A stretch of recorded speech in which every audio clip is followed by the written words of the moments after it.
sound like Gucci cooperated. It sound like the victim. Gucci was a victim and gave his testimony. Let's get to this song. So if you guys don't know, Gucci Mane announced pretty much like about an hour or two ago, he says he's dropping at midnight. He's dropping a song that's called Crash Dummy, with a picture of a dummy that's crashed. Now, this has to be a Pooh Shiesty diss song. Gucci Mane just broke his silence, and he did not do it in a press conference or a courtroom statement. He did it the only way Gucci Mane knows how, through a track. The song is called Crash Dummy, and it is directed straight at Pooh Shiesty. Now, initially, people close to the situation genuinely believed Gucci would never go on record with the feds. Nobody saw a formal statement coming from him. But then Crash Dummy dropped, and that song said everything a statement ever could. DJ Academics put it plainly. Gucci basically handed the public a confession wrapped in a beat. And if that was not enough, Academics also called out Charleston White directly, telling him to step up his own telling game because Gucci just set a whole new standard. Forget everything I said. Remember I said Gucci ain't gonna make a statement? This is a statement right here. Yo, it's a statement right here. Yo, I swear to tell the whole truth and nothing but the truth. Yo, I'm gonna keep it a beat with you. Yo, Charleston White gotta step his stitching game. Charleston White ain't doing this over a beat with an 808 with Zaytoven. Charleston White just doing this on Instagram in his drawers. Gucci Mane went straight at Pooh Shiesty in two specific bars that the internet cannot stop talking about. He rapped, "Tell the truth, you went out like a crash dummy. And after all that, you still signed to me. I thought it was a business meeting, but it was a setup." 2 bars, that is all it took. Because in those 2 lines, Gucci essentially confirmed everything. That there was a robbery, that Shiesty tried to force him to sign a contract release, and that he felt completely set up from the beginning. The internet reacted instantly. One viral response read, "Did Gucci really just drop this Crash Dummy track admitting to being robbed instead of handling it like a real street dude? Go get your stuff back like a man." And that reaction spread everywhere. But here's why Gucci felt the need to drop this track in the first place, because what came out in court changed everything. Under oath, FBI agent Hansen testified and confirmed that Gucci Mane did in fact give a formal statement to Dallas PD about the January 10th, 2026 robbery at the North Dallas studio. And the moment that testimony hit, the courtroom cameras caught Pooh Shiesty's reaction in real time. He rested his head against the courtroom wall. His left leg was shaking visibly. His attorney, Bradford Cohen, was questioning Agent Hansen about Gucci allegedly being pushed onto a couch and having weapons pointed at him. Agent Hansen confirmed that Gucci told his security, who were former Detroit police officers, that they were completely outmanned. Shiesty shook his head in disbelief, but people inside that courtroom said he did a whole lot more than shake his head. He rolled his eyes. He rubbed his face repeatedly. The stress of hearing exactly what Gucci told the feds was written all over him. And that reaction, combined with the confirmed statement, led to Charleston White coming out publicly and actually supporting Gucci's decision to cooperate. It sound like Gucci cooperated. It sound like the victim. Gucci was a victim and gave his testimony. Come on over here with me, Gucci. It's all right. It's all right to go and be civilian. Yeah, come on. But here is the part that has defense attorneys genuinely paying attention. Gucci Mane, while Pooh Shiesty is sitting in federal custody with bond denied and a potential life sentence hanging over him, decided to drop a diss track. And not just any diss track, a track where he raps in vivid detail exactly what he allegedly told law enforcement. He rapped, "I walk in the room, you can feel the pressure building. Not a dap me up the whole time they plotting against me." That is not creative writing. That is a first-hand account. That is Gucci Mane describing in his own voice on a publicly distributed and permanently searchable piece of music the exact events that formed the basis of a federal kidnapping case. The song is produced by Zaytoven, and yes, the production slaps, but you simply cannot separate the music from the context, because when you put those lyrics directly next to the FBI affidavit, they match, event for event, verse for verse. Pooh Shiesty's defense team now has a recorded statement from the alleged victim distributed globally on Spotify, Apple Music, and YouTube in his own voice. Defense attorneys have built entire careers off of less than that. And then, right at the end of the hearing, Shiesty reacted one more time. Someone sitting directly behind him in the courtroom posted about it, saying that just minutes before the judge's ruling, Shiesty leaned over and whispered, "I'm straight," with a calm head nod toward his family sitting in the back of the gallery. His attorney was still delivering the final argument. That one moment, that quiet, "I'm straight," said everything about where Shiesty's head was at in that room. But to truly understand what Gucci's statement actually means, the facts need to be laid out clearly. According to the Department of Justice, Pooh Shiesty held a firearm directly toward Gucci Mane and forced him to sign a contract release from 1017 Records, while Big 30 stood blocking the studio door to make sure nobody could leave. 9 people from Memphis have been charged in connection with the incident, and within hours of leaving that studio, the stolen jewelry was already being posted on social media for the world to see. That is the case the government is building. And once that story went viral across every major news outlet, YSL Woody stepped forward and shared exactly what was on his mind about the entire situation. Help me understand this, y'all. Please help me. I really need help. Pooh Shiesty did all that time in jail, in the feds. Pooh Shiesty came home, y'all, and made the first day out, they sent him right back to jail. Pride and ego is our main enemy. And then something unexpected came out that shifted the entire conversation. It was confirmed that Gucci Mane played a direct role in their arrests. An anonymous source told DJ Academics that when Gucci gave a statement to authorities, he actually felt sympathy for Shiesty's father. The source revealed that Gucci believed the father was peer pressured into the whole situation and genuinely did not want him locked up. But by that point, it was already completely out of his hands. The damage was done, the statement was given, and there was no taking it back. If anybody was peer pressured, you know, from what I'm hearing, it was the daddy, Trail, you know. When the situation happened, Gucci allegedly looked up at the dad, and the daddy was like, you know, showed some type of sympathy and empathy for Gucci, but it was out of his control. Now here is something that puts the whole situation into perspective. According to Charleston White, who laid it all out on Aiden Ross's stream, while Pooh Shiesty was sitting in federal prison, Gucci Mane and the 1017 machine were allegedly generating somewhere in the neighborhood of $24 million. Shiesty was still signed to the label the entire time he was locked up. His music was still being streamed, merchandise, sync deals, the whole operation was running. And according to what has been circulating in the streets, Gucci allegedly was not cutting Pooh in on any of it. That is the financial backdrop to everything that came after. And that revelation got Shiesty's mother's attention immediately. Gladys Baines, the woman who watched both her son and his father get taken away in handcuffs on the same morning, came forward and spoke publicly about her ex-husband being arrested alongside her son. A mother who had stayed silent through most of this finally had something to say. He protected them, he kept them humble, he kept them money, and kept away from around some suckers and pluckers. I prayed for that, man, was so good. But this is where things took a serious turn for Gucci, because the public was not on his side, not even close. The general feeling was that Gucci had ratted out his own artist, the man he signed, the man he kept on his roster through prison, the man whose career he helped build, and he went to the police on him. That alone was enough to turn people against him. But then DJ Academic dropped something that made the whole situation look even more complicated. Gucci Mane had apparently been hiring off-duty cops to serve as his personal security for the last several years, and nobody knew about it. That detail raised an uncomfortable question immediately. Why would someone who built his career signing street artists and carrying that reputation be quietly surrounding himself with law enforcement as protection? The internet had a lot to say about that, and none of it was kind to Gucci. But the idea that some of y'all trying to give Gucci an out, they're like, nah, it's because it's not like they fooled him and it was an undercover cop. That's what people keep saying, undercover. No, he hired a policeman. He hired a policeman.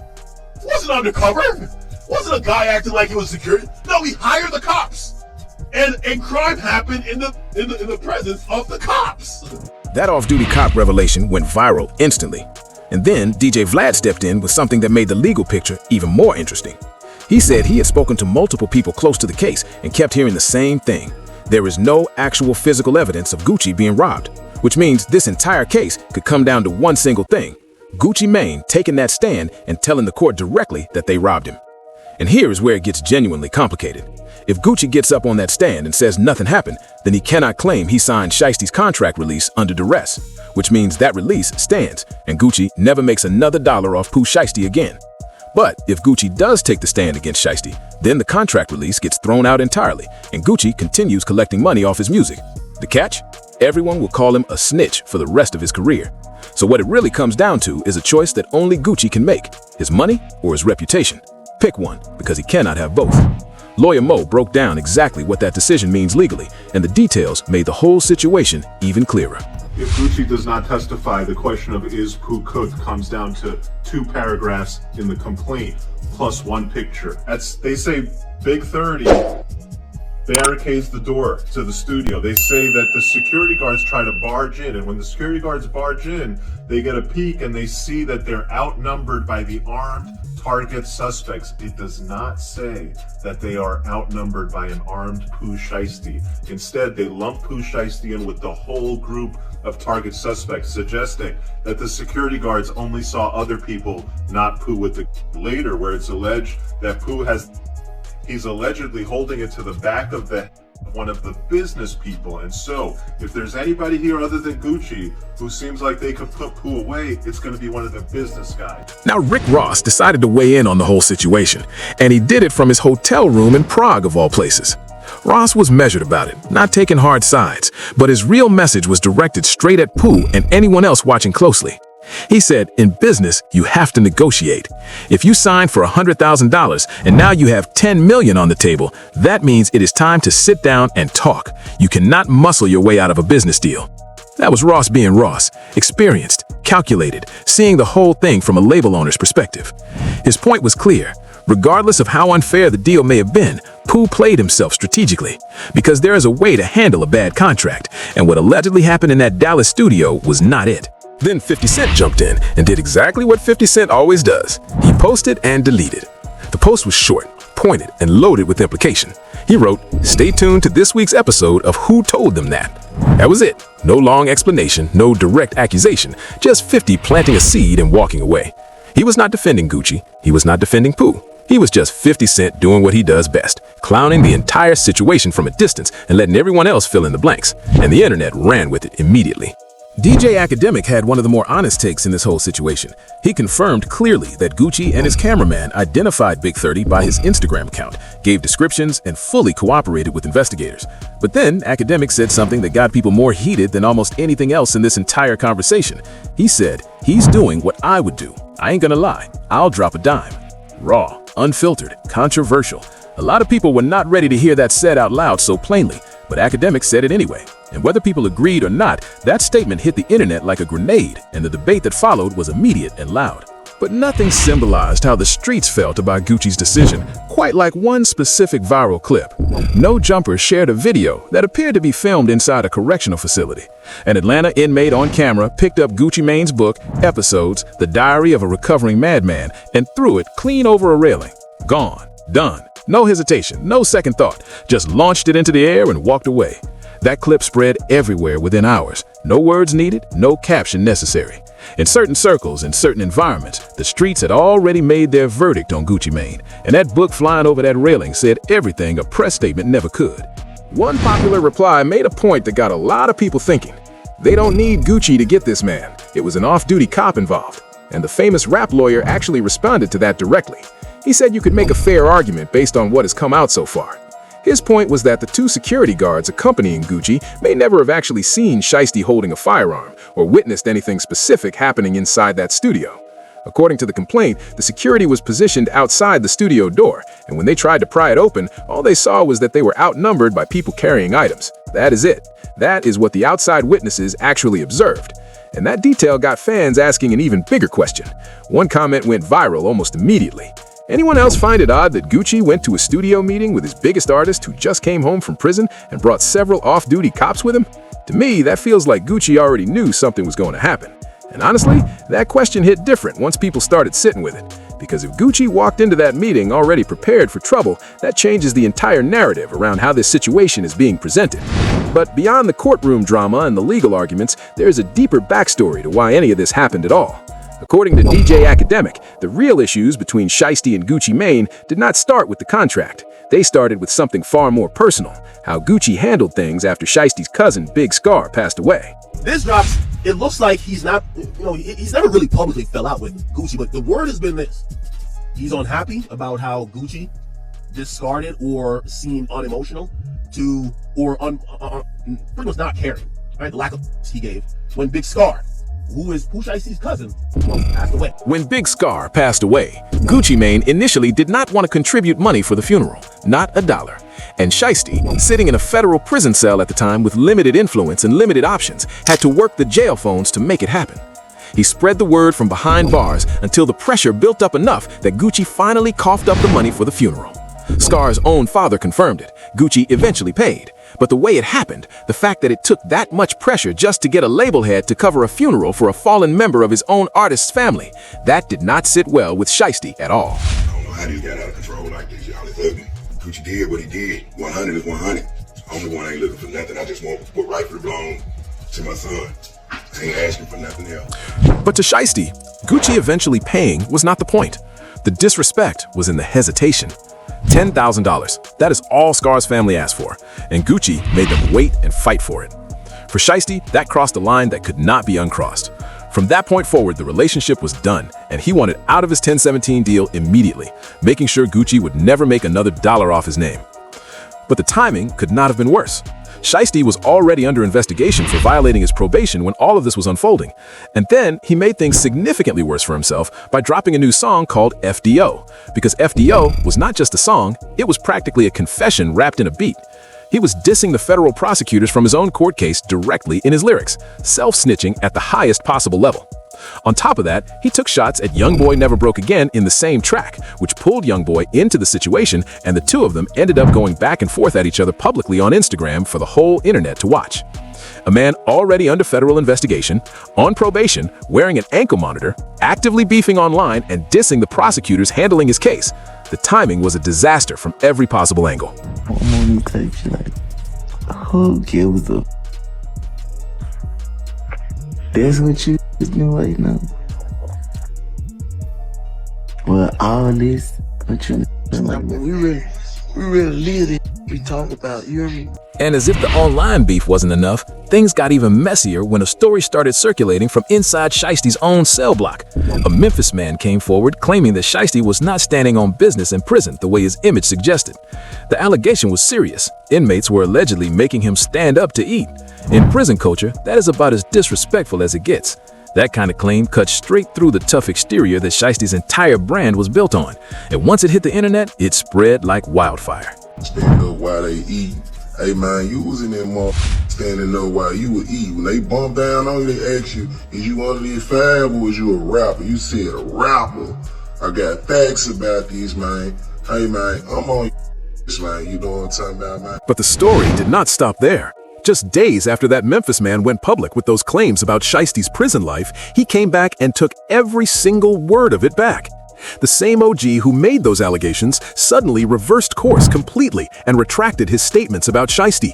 Whether that reversal came from pressure, fear, or a genuine change of heart, nobody is saying publicly, but the internet noticed. And when someone recants that quickly after making those kinds of claims, it raises just as many questions as the original allegations did. Man, I just found out, man, you know, hey man, I was out for medication, man. I'm so tough, man. I'm just institutionalized. I'm a convict. I didn't even know this little cousin the whole time. Los.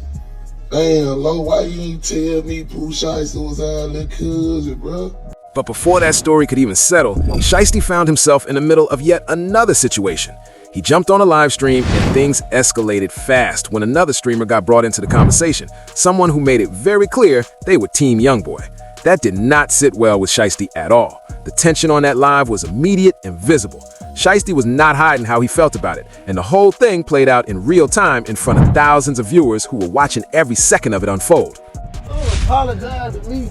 Man, Ricardo, hey, look, man, you gotta, man, just rep anything, man. Just say you something, and then you good. I'm 4K Dre. Who? Ricardo, what the man? You said what? You could ain't no for him good. Ain't no. Shiesty made his position crystal clear. He was still fully backing Lil Durk. No flip, no switch, no wavering. At a time when people across the industry were quietly distancing themselves from Durk and gravitating toward Youngboy, Shiesty was not about to be one of them. He wanted everyone watching that live to know exactly where he stood, and he said it with zero hesitation. Because the industry shift was real and it was happening fast, Lil Zeal Sama stepped forward and broke down exactly why it was no surprise that the industry was switching up on Lil Durk in favor of Youngboy, and his explanation made a lot of sense to a lot of people paying attention. Nah, for real, I don't see why this was surprising or new to y'all.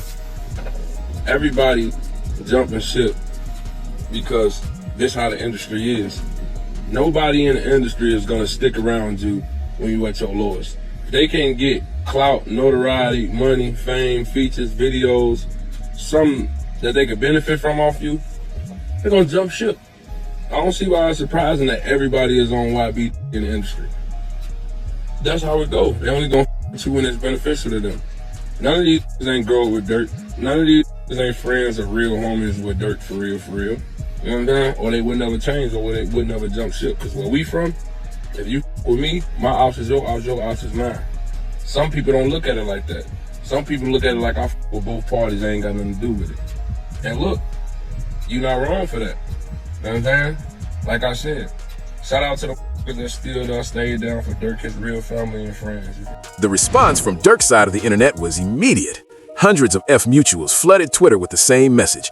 If you're rocking with what YoungBoy did, then stay on that side when Lil Durk gets out of jail. The lines were being drawn publicly, and people were being put on record whether they liked it or not. And back on that same live stream, Shiesty was not done, because a girl hopped on who had no idea who Dirk or the F was, and Shiesty was absolutely not having it.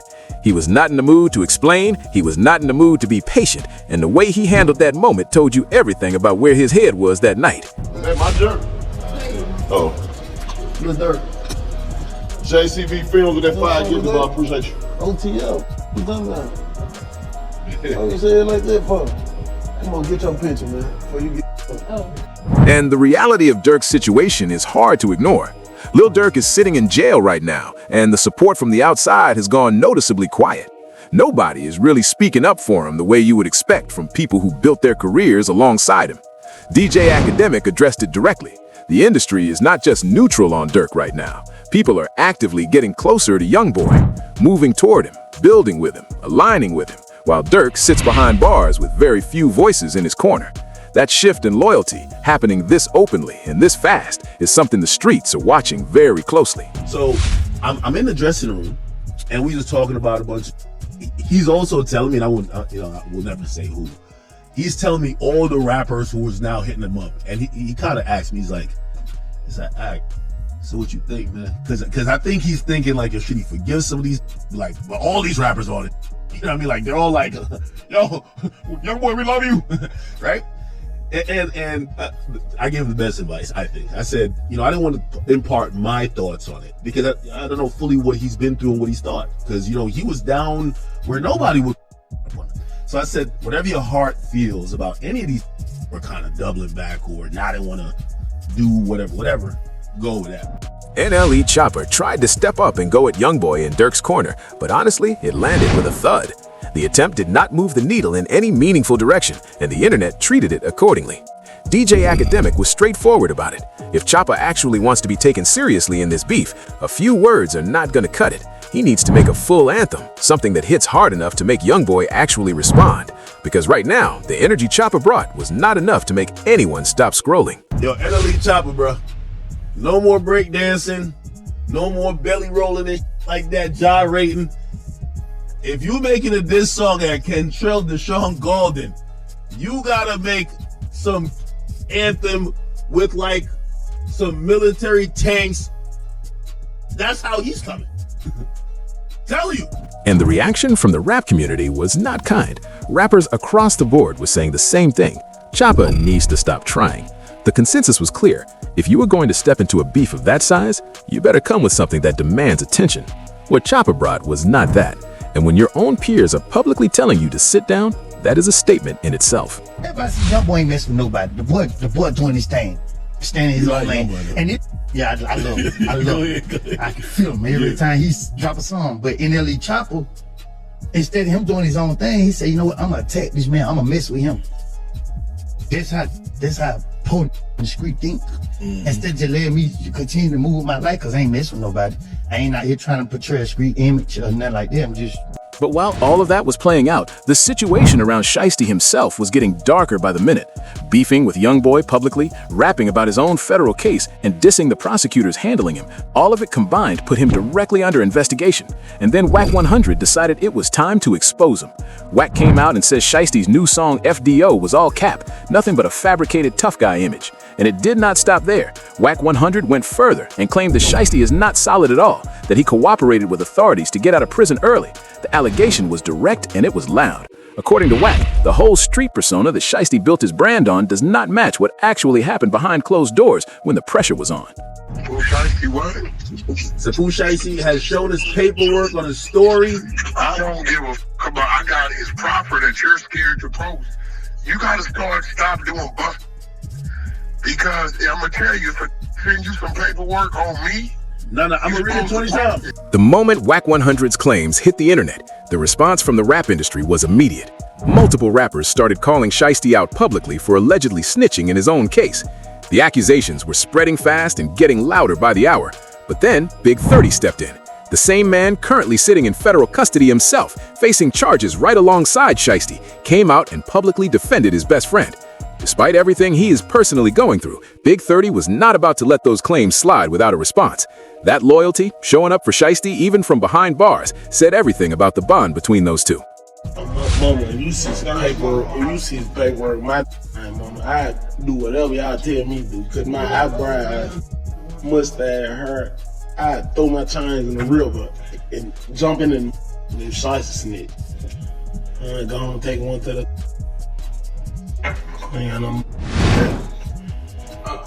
And here is where Gucci Mane's position gets genuinely complicated. One of Big 30's attorneys confirmed publicly that Gucci has decided he will not testify in court. He cooperated with police. He gave a full statement. He gave physical descriptions of what people were wearing that night. He essentially handed the government the foundation of their entire case against 9 people, and now he is saying he would not take the stand. That is a very specific and very delicate line to walk, because in the culture, people are already calling him a snitch for the statement alone. But legally, refusing to testify after cooperating creates its own set of complications for prosecutors. And in the court of public opinion, the streets have already made their feelings very clear. People are questioning whether you can do what Gucci did and still draw that distinction, without it looking like you want the benefits of cooperation without fully owning the decision. And that is exactly where this whole situation stands right now. Pooh Shiesty in federal custody. His father in federal custody. Big 30 in legal limbo. Gucci Mane on Instagram with his comments turned off, dropping music while federal prosecutors use his own statement to build their case. A diss track sitting on streaming platforms that might end up as courtroom evidence, and a culture that is more divided on this than almost anything in recent memory. Did Gucci do what he had to do as a victim? Did Pooh cross a line that simply cannot be uncrossed? Or is everybody in this situation a casualty of a game that was never designed for any of them to win? Drop your thoughts in the comments right now, because this conversation is far from over. Hit that like button and subscribe, because we are going to be covering every single development in this case, every court date, every new detail, every twist that comes out of those 32 pages. We will see you in the next one.